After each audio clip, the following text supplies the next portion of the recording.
Kula suwun sing ngaji kula, semangat kenapa Quran ngulang-ulang wa amila sholihan, diulang-ulang wa amil sholihat. Penting dalam hidup tuh amilus. Kula pernah, ini cerita nyata. Saya pernah lihat TV sama ulama-ulama yang kayak saya, artinya tipikalnya ya kayak saya, orangnya alim terus ya ikhlas. Cocok-cocokan kan. Jadi kiai lah ya tahu grup modal yo ngalime sak kula, yo alim tenan. Yo putrane ki gede. Ya model kiai ini kan buka kartu. Ini tenan mata gue kisah nyata. Ini ngaji wong tua-tua. Dene aku kan wong enjoy Islam. Tahu tak kok. Gus. Mendingan nak dulu SPC nopo menteri nopo sing teng TV wong kok mulyane ngono. Buka lawang ora tau ndelok menteri. Terus pokoke mulyane kok ngono. Wis ngono diarani pahlawan. Misalnya ngurumusno ekonomi, ono pertumbuhan apa? Jadi harus tak wiri ta ora. Niki ora ono ngru Gus. Kula takok jadi. Waktu lama ya itu kan. Lah aku wong kula yo wong alim kan gak wajib sungkan nang padha napa ngaline. Lah kula takok. Loh, jenengan gak witi takok. Salah jenengan gak witi takok. Jenengan cerita awake jenengan iki niku tak jawab. Nek cerita. Kula karepe mangkel protes. Kulo sing wis ikhlas istiqomah mulang masyarakat ra ono sing hormati, kono wis digaji. Gajine presiden yo dhuwur, gajine menteri yo dhuwur, gajine bupati. Nak ngamal jarane ngamale Dik. Ini padahal tugase. Ngamal tenan nak kita, Gus mergo ora ono sing gaji. Tapi ora ono ugi. Wah, waktu buka dhewe tak mlebu mobil. Tak rusak yo dadakno. Wong bupati rusak kok sing dadakno. Tanduk harus gawano. Kene mobil lah rusak aku tukang utak. Cerita dari protes gimana be? Kenyataan ini nopo? Terus baru dia cerita. Apa tadi jenazah di mangkok. Karena latar belakang saya kan kayak Quran. Saya tuh tidak pernah punya perasaan cemburu dia. Artinya saya lebih terbiasa ikhlas kan. Orang pun rangnon aku mulai ikhlas kan lebih baik dibanding dia kan ya etis loh. Wah, lho mboten iki nyata bener sampean mangkel dadi kiai bener. Mana kira dadi kiai urip nara bate buat kiai wis modern ae. Akhirnya kalau saya itu ya ada orang sempurna. Cuma kalau sakit ngobati awak kula piyambak niku sakit. Seperti kesekolot. Kulon mulai alit sebagai orang mukmin itu pangeran kulon itu Allah Subhanahu wa taala hubungane opo. Ya kalau pangeran kula Allah, paribatane kula niku nulung semut sing kebulet, utawa nulung anake pitik sing kebulet teng jero pawon sing gak ana wong kok. Niku kula ngrasa ibadah. Mergo ngamal kula disiji Gusti Allah. Ana wong melarat, gak iso mangan. Terus kula kei dhuwit 5.000 kelar mangan. Iku kula nggih ngrasa ibadah, mergo sing biji kula Allah lan pirsa. Kalau mereka yang ngisi kan wartawan. Saya ini seorang mukmin, yang Tuhan saya itu Allah bukan wartawan. Oh ini kan. Kok mau cocok Gus, kok ada nek kepengin ngobati ngoten. Tapi kalah memang kok. Kalah kok. Enggak artinya kenapa kiai-kiai itu bangga dengan amal-amal yang kecil, kadang mengekei santri melarat, rantok wesel, kadang ngekei iman. Itu karena iman. Iman sama aturan dasar, fama ya'amal mithqala dzarratin khairan yarah, wa ma ya'amal mithqala dzarratin syarran yarah. Sekecil apapun Anda amal, dinilai Allah. Ini penting kalau aturakan. Nanti ada walabatul jahli, ada kebodohan apa masal, di mana orang yang rapat tentang ketahanan pangan, karena dihadiri menteri dan tetap-tetapnya, orang itu dianggap berprestasi karena mempertahankan pangan, kuota pangan cukup, bulog cukup. Padahal hakikat yang mempertahankan pangan itu siapa coba kalau per individu? Ada tukang becak miskin. Dia hari itu tidak bisa makan, ditolong sama tukang becak diutangi 20.000. Anak istrinya jadi apa? Makan. Dan di mata Allah yang menjaga nyawa tukang becak ini adalah temannya tukang, bukan pejabat-pejabat yang rapat di hotel berbintang. Meskipun saya ngakui fungsi mereka, tapi kalau saya disuruh ngakui fungsi mereka, mereka juga harus ngakui fungsi sosial yang dilakukan saya pernah juga diperut, apa jadi ada alur fungsi menteri. Lalu aku belum ngakoni kono kudu ngakoni adil, orang kau ngakoni kono ora, lah bang kune. Kok penak? Kalau sama-sama kita beretika, kalau saya ngakui fungsi mereka, mereka juga harus ngakui fungsi kita. Makanya saya itu kalau melihat petani di sawah, dan itu sebagian anak-anaknya mondok di saya, itu kalau saya nyeritani Mas, Pak, yang rapat-rapat ketahanan pangan di hotel-hotel itu hanya rapat ketahanan pangan. Sampai sebagai petani yang tulen, itu yang hakikat mewujudkan Pak. Sampai jangan kecil hati, saya dan di mata Allah Andalah yang mempertahankan pangan. Karena Anda belum jadi petani. Jadi itu banyak santri-santri wali murid yang bangga dengan saya. Wah, nak ngono berarti kula wong top, ya wong top padha mbek menteri pertanian. Nah, ini ya kalau menteri kan lapornya sama presiden. Kalau sampean tak latih laporannya mbek Allah Subhanahu. Lah ini khasnya ulama. Lah saya nanti takut tadi yurfaul ilmu. Nanti itu kalau sudah ada ulama yang kecangkeman kayak saya, nanti yurfaul ilmu. Ilmu itu hilang sehingga yang dianggap prestasi ketahanan pangan misalnya ya menteri pangan sama pejabat bu. Saya ngakui mereka berjasa, tapi kalaupun mereka berjasa kan digaji ya. Nah, itu kan juga gitu. Paham ya? Nah ini kembali ke Quran tadi. Makanya saya tetap bangga dengan Quran. Quran itu spirit ngamal. Amilus solihat. Sama ya'mal miskolam terrotin khairai. Nah kemudian memang ilmu ini kelihatan biasa saja. Karena ya nggak ada yang menjelaskan. Makanya kalau syukur jenengan gelem ngrungokno ngaji Quran. Saya tidak bangga karena sampai ngaji saya enggak. Biar orang itu bangga lagi dengan teori-teori Quran dan biasa transaksi di Allah Subhanahu wa taala. Seperti saya ngaji di sini. Saya ini termasuk terkenal pintar. Beberapa kali saya diminta jadi dosen di universitas terkenal dan itu berkali-kali. Saya sampai sekarang belum pernah bilang iya dan itu Allah tahu niat saya. Ya supaya saya pilih-pilih yang Gusti ben ono kiai sing ra dosen. Jadi pokoke mulang, mbok prospek ora, mbok ono sing gaji ora. Tapi kan presiden saya kan jenengan, jadi saya lapornya sama apa?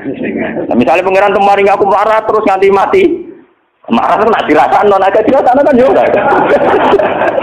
Jadi saya sampai sekarang itu mulai dulu saya mondok itu ya marah, tapi tidak tahu kalau rasanya marah. Nanti saya ini cara ukuran kiai selevel saya ini marah, karena yang alimnya alim saya yang lebih kaya banyak sekali. Kamane ilmune mek kula kacek akeh, tapi nak donyane akeh dene pirang-pirang. Ya kowe dhewe pidato plang-plang bae dene pantangane pidatone gak watanku dene. Wis pantangan tenan kok ora diundang. Lupa wis disane Gus Bak nggih tak desa napa wah ora sido. Ben kualat. Dosa jaga wilayah wong alim napa? Dosa. Dolem, ngomong tangga-tangga gue tak didik apik gelem ngaji sing biasa kok dididik apa? Ngaji sing bermewah napa? Oh, ben kualat napa? Jadi ini penting kalau terangkan. Termasuk yurfaul ilmu itu guys. Nanti kalau per individu, termasuk mahasiswa, termasuk santri yang biasa lihat TV.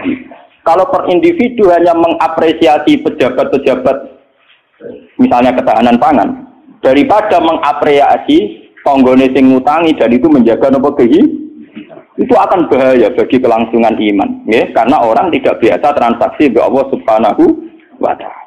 Padahal dalam kitab-kitab diterangkan betapa banyak orang jadi wali hanya berdasar ngekei imangan wong siji wong loro tanpa rapat-rapat yang disorot media nopo. Paman tak cerita nih, saya pernah cerita di sini. Ono wong maju iku sugih ra karuan, wis sugih ro, udah anak wayu. Bareng dia anak ayu karena dia maju tidak beragama mikir. Lah bocah ayu ngene kok tak cokno rugen. Pintu tapi wong cilik tak rumah aku kok gede-gede dirasakno. Rugen. Mikir. Walhasil dia mutusno dirabi dhewe, napa? Karena dia maju. Bareng malam pengantin, tiap apa ngeloni, niku ditotok ya dia. Tok. Cuma tuh deh nih, mau nongol ganggu bulan madu kan mantul, mau nopo? Kulo diku gak situ, balik mana? Coba uplek. Sekarang apa? Lampu cilik itu. Sender apa? Sender sama gongo edan ya. Iya deh, sender. Oh, sender itu orang bahasa Rembang loh. Apa lihat sender? Oh. Kentir kalah kentir. Kentir. Tapi mirip. Nah salah ucap repot. Ublek orang nyerempet kok keteringan kelapatan kentir. Ah, rugen rawani bakat tak sendir bagus. Pasti kena. Ublek netral. Agar diparani melaju itu sampai 3 kali. Karena 3 kali ngerti diparani itu sih diparani kan tidak omah. Ternyata dia itu seorang janda sing anaknya do kelaparan. Anaknya kelaparan ditanya kenapa kamu ke rumah saya nak tak kerja kok melaju, terus dia cerita. Pak Majusi, saya ini punya anak kelaparan semua, ingin makan. Kalau saya ingat anak saya, mau memaksakan minta jenengan, karena jenengan yang punya makan. Tapi kalau saya ingat jenengan Majusi dan saya seorang mukminah, niat itu saya urungkan. Betapa saya tidak ingin menjual iman saya. Terus, entah ini kayaknya dari si Majusi tadi. Ini mangan gandum, pokoknya segala yang diperlukan janda itu dan anak-anaknya diambilkan terus diterus, dipikul dia seorang raja. Diterus. Padahal dia niatnya lebih raga gudin. Buat ini cerita iman nih. Biar sampean biasa transaksi oleh Allah Subhanahu wa Ta'ala. Nanti nilainya nanti saya akan satu. Biar sampean biasa transaksi oleh Allah Subhanahu wa Ta'ala. Terus dikasih. Nah cerita itu terbongkar. Itu justru karena antar wali. Jadi ada seorang wali. Dia mimpi di Ka'bah, dia zaman dulu itu masih mungkin orang tidur di seputar matok dan tawaf. Dia seorang wali abdal, dia tidur bersama Rasulullah. Hei fulan, hei wali fulan, saya titip salam pada orang itu. Ternyata orang itu yang disifati Nabi itu orang Majusi yang di kampung terkenal paling arogan. Mereka ngerabi anak ini. Ketika dia tahu bahwa Majusi yang dititipi salam Rasulullah itu begitu, dia mengurungkan niat. Mau Rasulullah salah alamat, salah kirim salam. Itu kan nggak mungkin. Masa Rasulullah salah kirim apa? Salam. Itu apa takon aku rapotnya elek kabeh. Niku mau Majusi sing saking kurang ajar yang rabi anak. Akhirnya dia memaksakan konfirmasi. Wong Majusi ini diparah. Ya Majusi, saya ini tanya tangga-tangga Anda, tidak ada yang cerita bahwa ada orang benar. Tapi aku ini gawa salame sama Rasul. Pasti kamu punya perilaku yang spesial, yang hebat. Majusi langsung iman. Asyhadu an la ilaha illallah wa anna Muhammadar Rasulullah. Nabimu banyak nabi tenan. Perilaku saya tadi malam enggak seorang pun yang cerita. Wah, kira iman. Ya ras denglone anak, ya langsung nopo. Padahal enggak disorot media massa dan itu perilaku perso. Begitu juga di kitab-kitab ada cerita seorang lonte, seorang WTX. Dia setelah melakukan aksi kelonteannya pulang. Ngerti asu dilat-dilat ning tanah, dia menafsirkan itu pasti kehausan.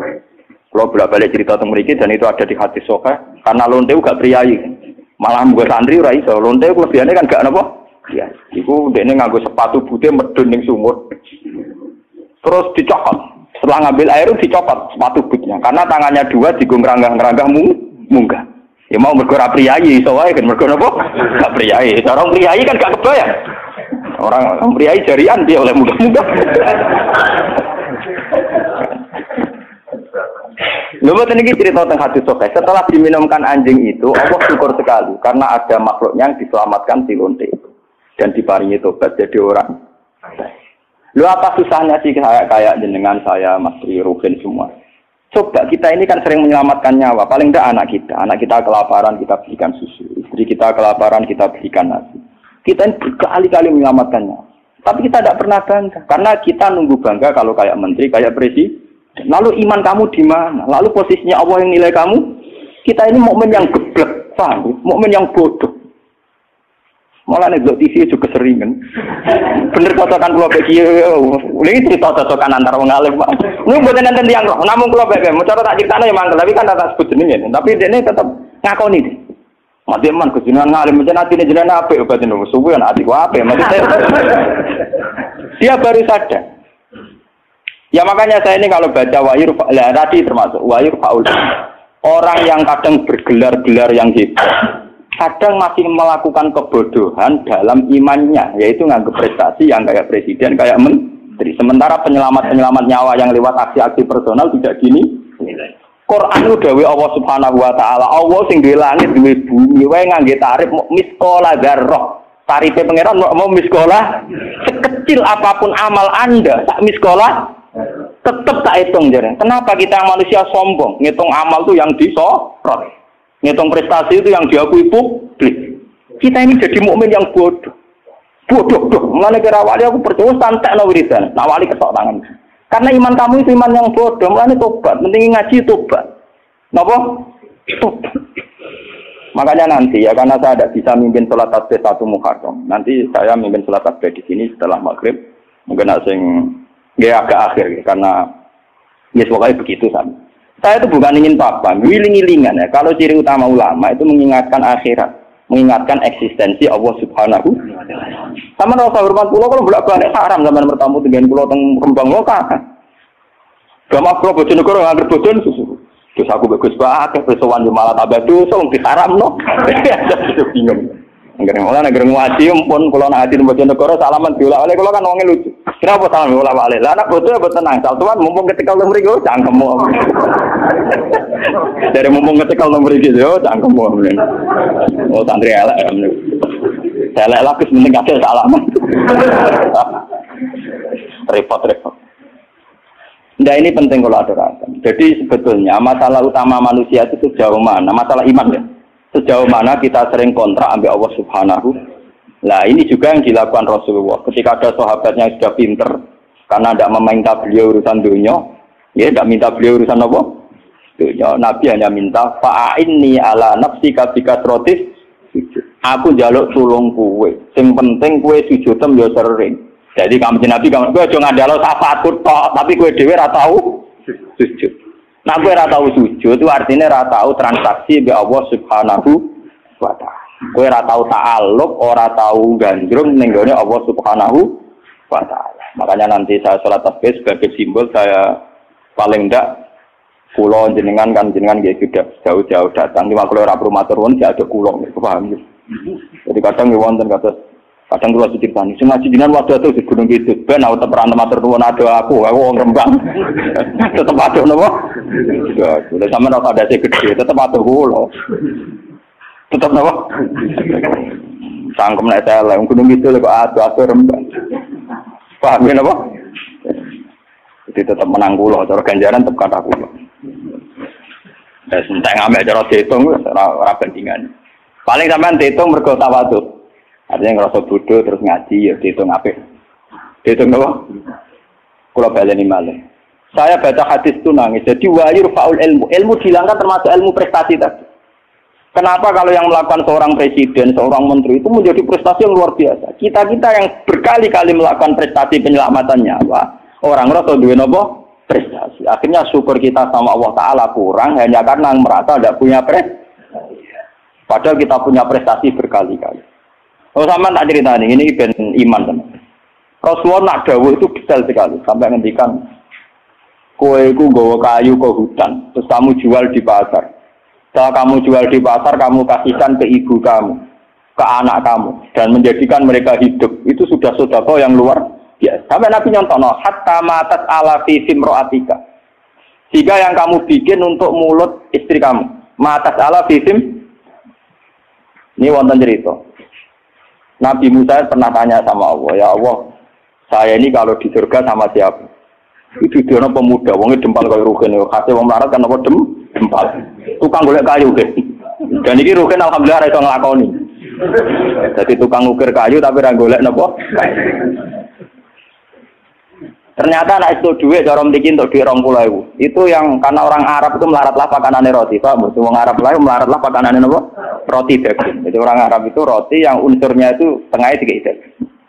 Ini gitu kok roti. Yang separuh dipangan dia, yang separuh digantung. Digantung tengguwo karena ibunya sudah lumpuh. Kalau dia pulang disuapin, kalau dia sedang kerja, ibunya mudah meraih karena digantung di dekat nopo itu. Jadi dia gitu saja. Dan itu sudah menjadi layak dia setingkat Nabi Musa nanti di surga.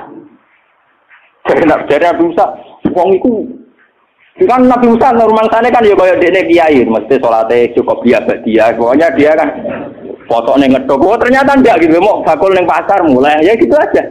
Takone ke pengeran. Lah karena apa? Yo krono iku. Aku tak krono apa? Yo krono paham mungkin, jadi kayak sekeliwat, ibu misalnya tuh, terus berarti jadi kesempatan, ya mas. Makanya saya ini sering cerita ke kiai-kiai, jangan kira saya boyong tuh karena pondok saya enggak, saya boyong tuh enggak karena pondok saya, orang no hadis ya, wong boyong demi pondok orang no hadis. Karena demi ibu saya. Karena ibu saya masih hidup. Dan beliau masih membutuhkan saya. Hanya saya sering cerita ke supir saya. Nak lihat ibu butuh mobil pamit. Nah ibu rasa pamit. Saya sering bilang gitu sama Bapak Kangkang kalau ibu mau derek kemana ada usah pamit saya. Saya kalau selain ibu kan. Ya sekarang harus jadi apa? Itu kita ini harus bangga dengan prestasi-prestasi yang dicontohkan Rasulullah Shallallahu Alaihi Wasallam. Tapi kita ini sebagai mukmin bodoh kita kan lihat TV tadi. Kita ininya kan jadi tokoh hebat yang disorot media massa. Sehingga misalnya coba masalah aid. Orang yang menemukan obat aid nanti diapresiasi secara internasional. Mereka menemukan obat aid. Padahal asal usulnya penyakit aid karena seks bebas. Padahal rumusnya Kiai itu lebih dari itu. Supaya rakyat gampang dong rasa seks. Tapi orang sing apresiasi. Orang apa? Maksudnya ngomong ya zina ya selamat. Kita ini nasibnya sih nak nuruti pengakuan publik, nasib kita sih iya. Lalu siru sama wong mukmin itu anta budawaha ka annaka tarahu fa illam takun tarahu fa innahu yaraka. Ihsan kita, kebaikan kita kontrakkan dengan Allah Subhanahu wa taala. Jika setiap saat kita ngamal seakan-akan melihat Allah atau setidaknya yakin dilihat Allah. Intinya biasa transaksi atas nama Allah Subhanahu wa taala. Makanya saya ngajar di mana-mana itu asik. Jangan kira asik saya itu karena di depan sampean. Mangkel no, cara eling sampean itu mangkel. Mati kadang ngantuk turu, kadang ra paham, kadang pelengahan nuruti ngono gelo. Cara kula nganggo taklim muta'alim tak bubarno sampean. Sampean nganggo dalil ra sopan ya, Pak. Tapi saya itu enggak nganggo dalil taklim muta'alim. Kalau langsung nganggo Allah Ta'ala kesuwen. Repot. Cepat gelo. Cara etika taklim muta'alim gak mlebu kabeh sampean. Nek ana gurune teko kudu nguwat bar kabeh.